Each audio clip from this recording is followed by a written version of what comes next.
Today is Sunday, September 15th. And for some, it might feel like just another ordinary humdrum Sunday morning sitting. I say that because it turns out that anything that's routine or habitual in our lives has the potential to feel boring. And we tend to identify the sensation of boredom as inherently bad. It has a negative connotation. We see it as an unpleasant mind state. And we're conditioned to try to get out of it. And that's why, at least in part, that when we're doing simple routine activities like, say, washing our hands, which we do multiple times in a day, or driving our car to work, taking the same old route every day. When we do these kinds of routine things, we're a lot more likely to get bored and then try to fill in that sense of void with something else. It might be thoughts. It might be some other activity, like in the case of driving, listening to the news or a podcast at the same time. But actually, what's really happening in those moments when we try to escape from boredom is separation. Opposing life as it is, right now. Unfortunately, as Zen practitioners, through the process of Zazen, we do learn how to slow down and to settle into stillness. Settle into doing nothing. Looking inward and seeing what's there. So then, as a method, we can say that Zazen by nature is boring, but in a good way. It runs so counter to what we've been conditioned to do, which is to occupy ourselves with endless distractions and seek out things that interest us, that feel good. So that means we're conditioned to fill inactivity with activity and silence with speech or thoughts. Of course, we always have thoughts available on hand. And keeping ourselves busy in that way somehow lessens the dis-ease that we associate with boredom. And not surprisingly, boredom is closely linked to anxiety. One of the things that inspired me to talk about this subject of boredom this morning was a few days ago I was sitting in the waiting room of the doctor's office I went to, and everybody there was sitting hunched over, scrolling or typing on their phones. Everyone. And we've all experienced situations like this, where the wait is boring. You can imagine a long flight delay where you're stuck in an airport terminal for hours and hours and hours. And one feels compelled to find something to do, to fill in the time, to make it pass more quickly.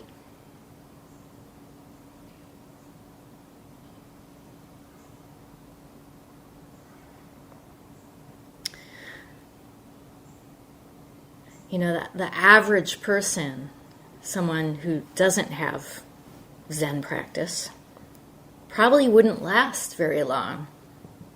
Just being there in that space of the airport terminal. Just being there without any distraction, no cell phone, and taking it all in. So many people from different walks of life, different personalities. Not to mention the airplanes, these tubes that we pack ourselves into that shoot through the sky. If we take it all in, as it is, it's really amazing.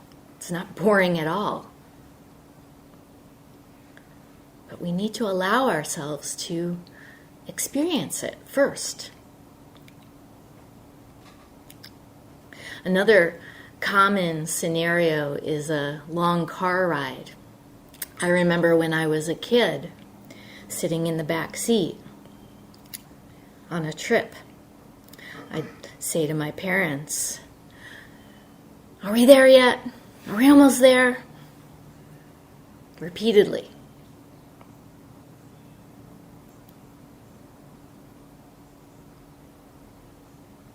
Nowadays, even young kids have cell phones, so they might not even ask such questions anymore.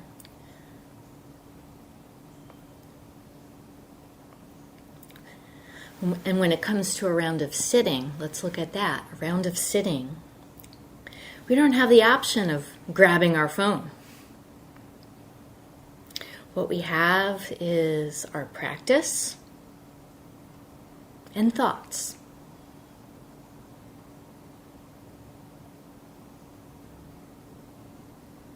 It might be even thoughts directed at the timer with expletives. When's the round gonna end? I'm sure I'm not the only one who's thought that.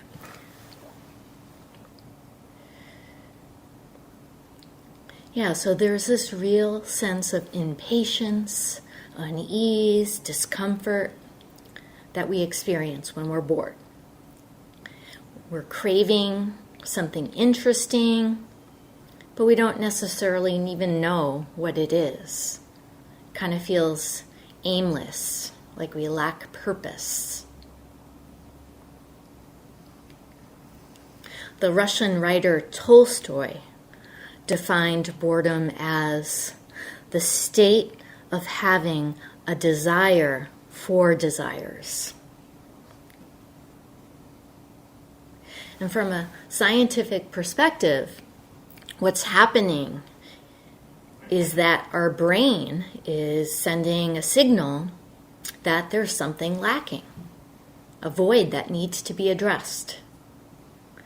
And as I said, thoughts serve that purpose for us. They help us out. And if it's not thoughts, it might be the active pursuit of information.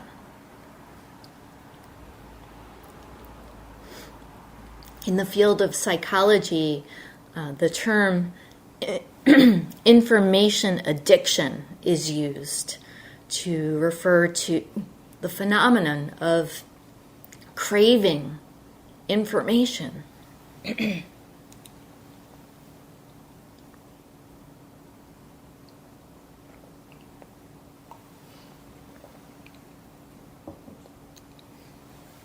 craving information. So information can be an addiction, just like drugs and alcohol, gambling, video games, pornography. And nowadays, information addiction takes the form usually of accessing online information, checking for texts, checking for emails, checking your social media feeds, checking the news, doom scrolling. And for some, it takes over their lives, prevents them from having a healthy life. It makes their days feel very busy, like they don't have time for anything. It takes time away from exercise, from going outdoors, spending time with friends and family and loved ones. And it takes time away from zazen. Zazen being the one thing that really has the potential to transform your life.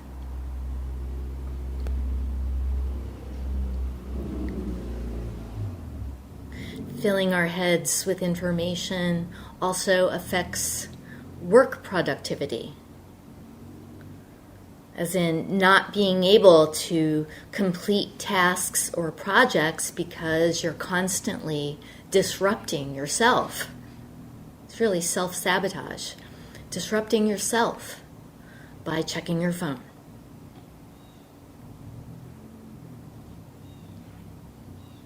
And just like other kinds of addictions, one gets anxious and restless when they don't have access to information. Kind of feels like you're disconnected from the world if you're not online. The first time I noticed this behavior was actually something like 10 years ago, when I was traveling with college students on an annual study abroad trip. And at that time, some of the students' cell phones either didn't work in Europe, or they just couldn't afford a international plan. And so on the long bus rides that we took there, they got all fidgety with their hands. I could see it. They were like groping for something to do with their fingers. And they clung to the students that had working phones. It was kind of like a lifeline for them.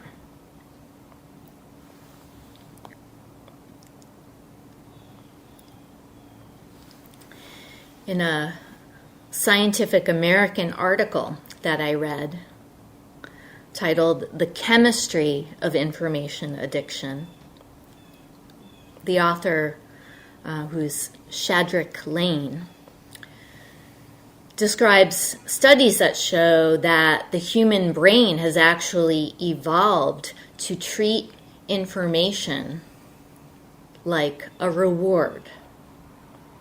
So in other words, getting information, getting answers is an award. Like getting the answer to how much longer is this car ride or flight. And we get a little spike in dopamine when we find out. Similar to when we eat certain foods like chocolate or buy new possessions.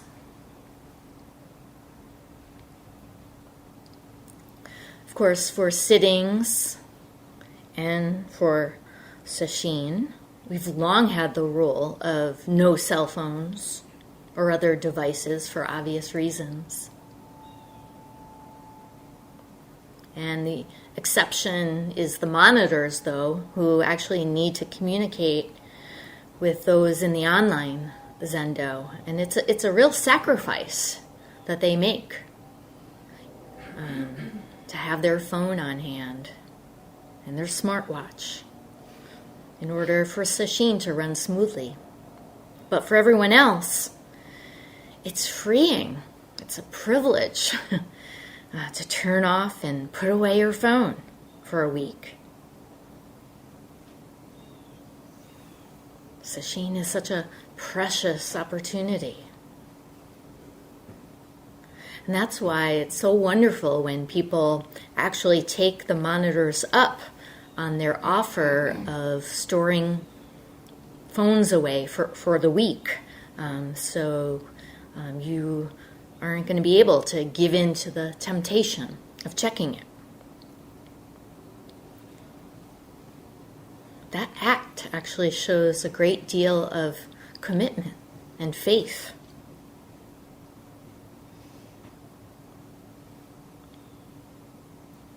Faith in the fact that it's not possible to be disconnected.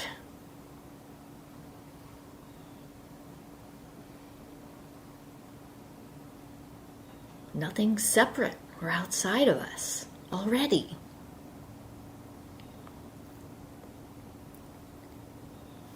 I went a bit more into this scientific view of boredom, and it turns out there's a lot of interesting research on it.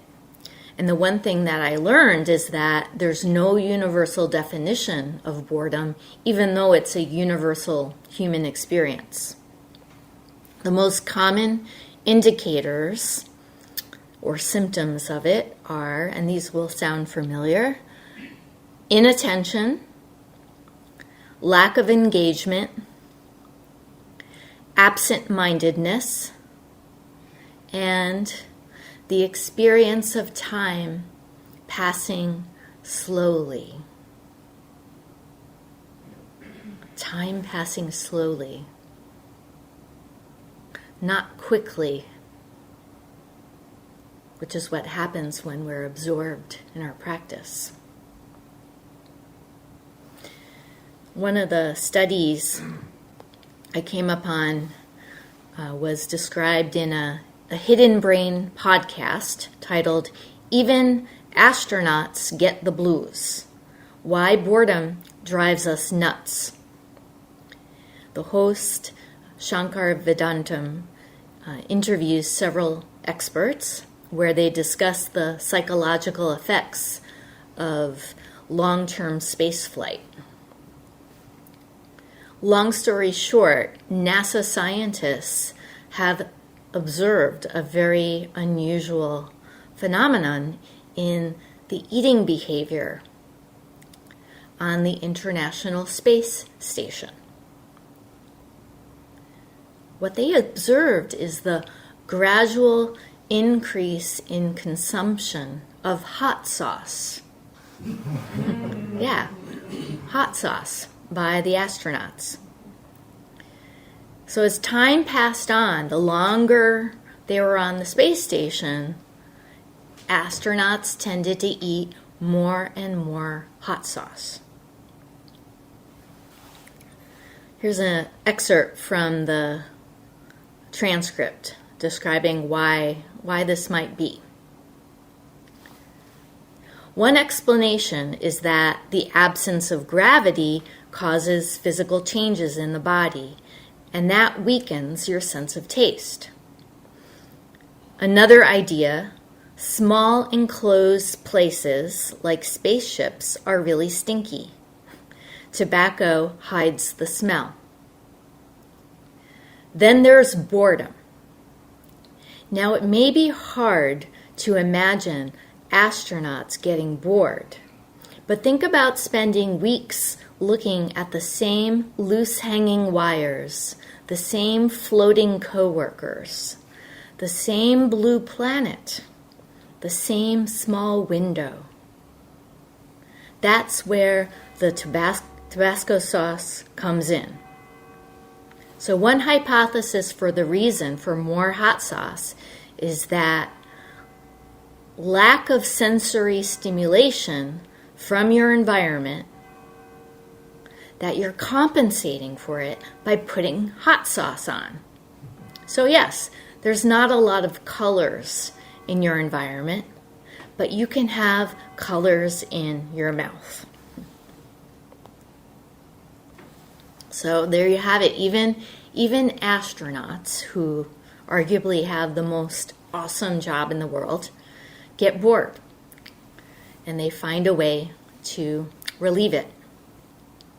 And it doesn't require too much imagination to compare the situation of astronauts to doing zazen, especially doing it in the zendo, and much more so doing it in sesshin. The environment that we practice in is pared down. It's designed to minimize distractions. Sitting still in silence, facing the same blank wall or divider, wearing the same brown robe, using the same mats and cushions, doing the same thing together in lockstep with one another, sitting, walking, chanting, eating the same meals as is in sesshin, following the same schedule day after day. And then there's the practice we're working on. Whatever it is, it's very simple. Just keep returning to the breath. Keep returning to the koan. Over and over again.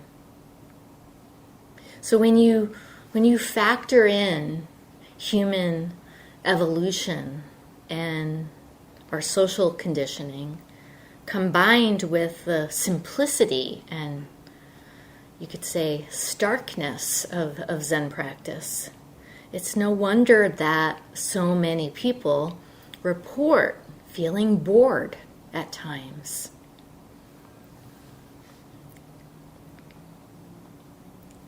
We could see it as a kind of dukkha, in that it's a state of dissatisfaction with the present moment. Dukkha is a Pali word that translates to mean suffering. And the first noble truth is that life is dukkha. Life is unsatisfactory.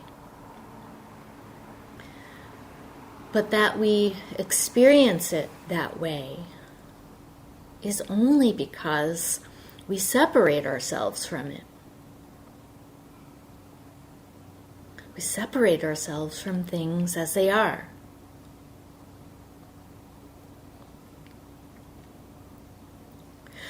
Boredom is really just a passing mind state. It's just like hunger or sleepiness or feeling energized and joyful. They're all mind states and they all pass. But we seem hardwired to want to do something about it. And that's because we've clung to this label, this association of boredom as something negative.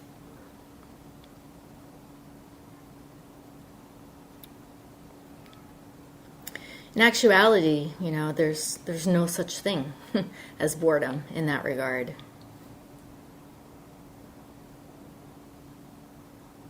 Without the label, what is it?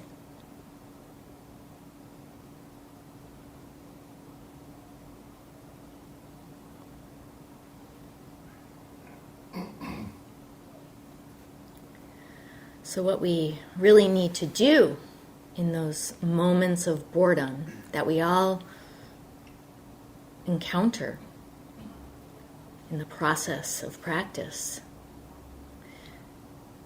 is to do the same thing we do in every other moment.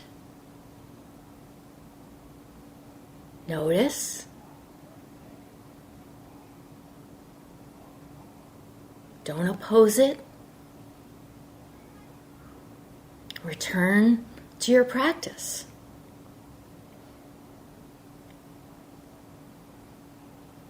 Redirect your attention, minus the labels and the judgments.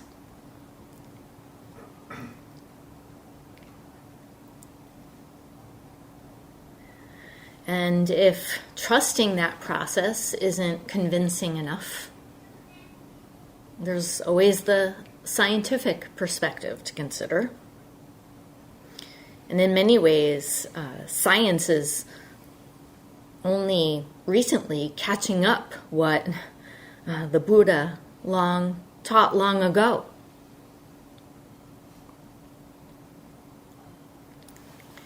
When it comes to so-called boredom studies, which is an actual interdisciplinary field, there's a bunch of studies that were inspired by the pandemic. And that was a time when many, if not all of us, felt like our lives were in limbo. Wasn't that long ago. When our day-to-day routines, along with our sense of time, suddenly came to a halt. There was a real sense of absence and isolation that we experienced. Life as we knew it was gone. And later on, we learned that a lot of people filled that time by binging on Netflix and baking sourdough.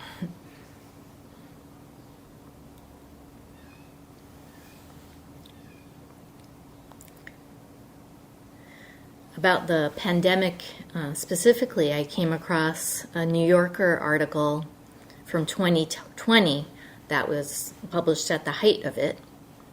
And it's titled, "What Does Boredom Do to Us and for Us?" And it gives an overview of various historical, psychological, and philosophical perspectives on boredom. And the author is Margaret Talbot. And this is what she says. I'm just going to pull an excerpt from it. She says, "Boredom, it's become clear, has a history, a set of social determinants, and in particular, a pungent association with modernity. Leisure was one precondition. Enough people had to be free of the demands of subsistence to have time on their hands that required filling.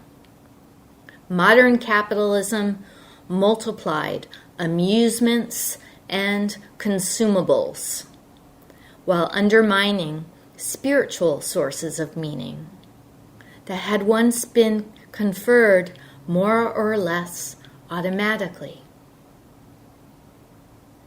So again, there's this association of boredom with the rise of capitalism and leisure time.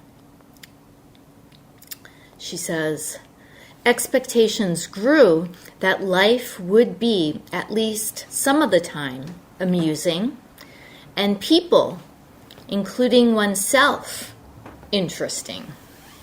And so did the disappointment when they weren't." So including oneself, not only did we develop this expectation that we need to be entertained by our external conditions, but that we ourselves need to be entertaining to others.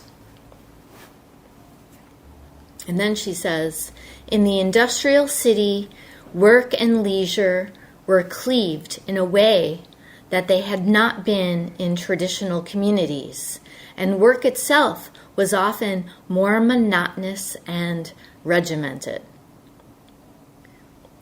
So I think of, the difference between working on a factory assembly line or in an office cubicle with, say, jobs like cooking or farming that have a lot of variety and creativity involved.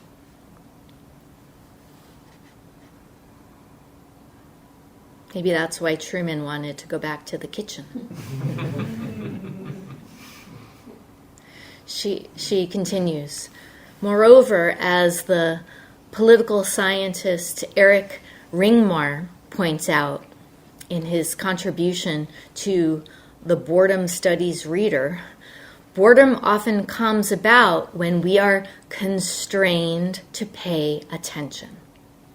And in modern urban society, there was simply so much more that human beings were expected to pay attention to. Factory whistles, school bells, traffic signals, office rules, bureaucratic procedures, chalk and talk lectures, Zoom meetings. Of course, in the Zendo, we've got our own procedures, and we've also got sounds like the wooden block, bells, and clappers. And aside from being an important part of Zen training, playing and listening to those instruments has a practical purpose of calling our attention to the present.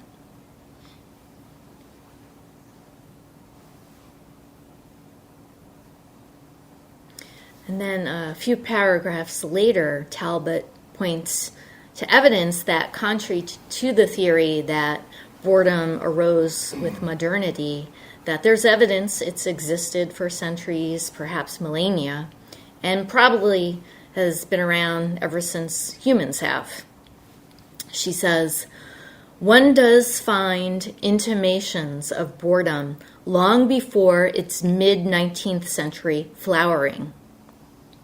Seneca, in the 1st century, evoked tedium vitae, a mood akin to nausea, set off by contemplating the relentless cyclicality of life. So she's talking about not the indigenous Seneca people, but Seneca, the Roman statesman and orator. And this is what he said. How long will things be the same? Surely I will be awake. I will sleep. I will be hungry. I will be cold. I will be hot. Is there no end? Do all things go in a circle?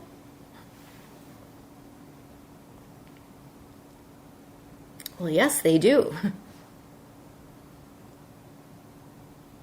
It echoes the old Zen saying, when tired, sleep. When hungry, eat. And then the line from the Blue Cliff record, when cold, let the cold kill you. When hot, let the heat kill you. Meaning, kill the thoughts. When cold, just be cold. When hot, just be hot.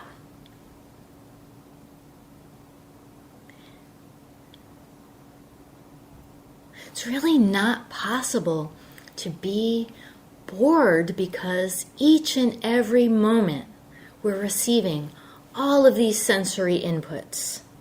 Sounds, sights, smells, tastes, physical sensations.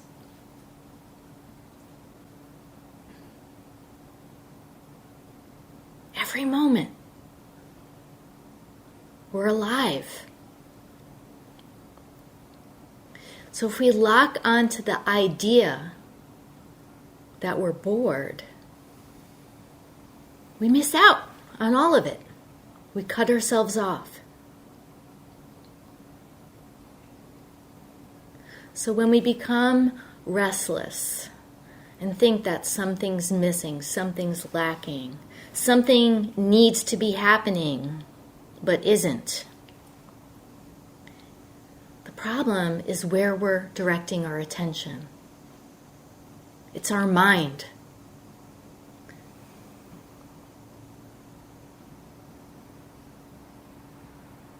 Where's our attention?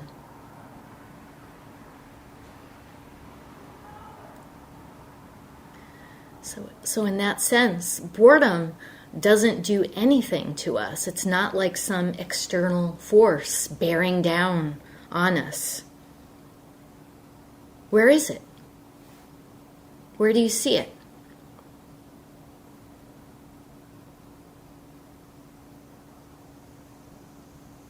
But what it does for us is provide feedback, very useful feedback. It's a signal, it's a cue telling us to pay attention. Return to this. That's what boredom does for us.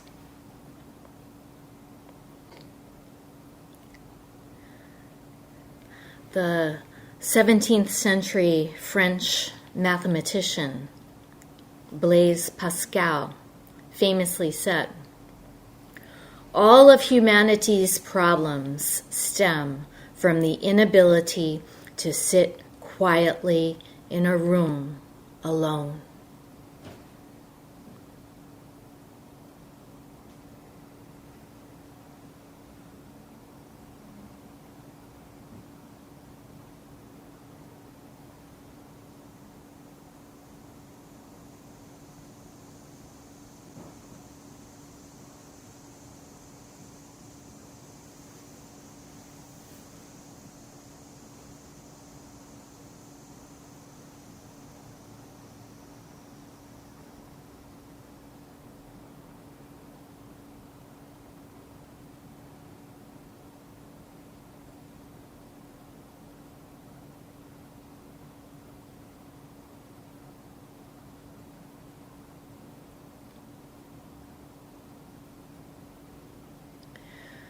We'll stop here and recite the 4 vows.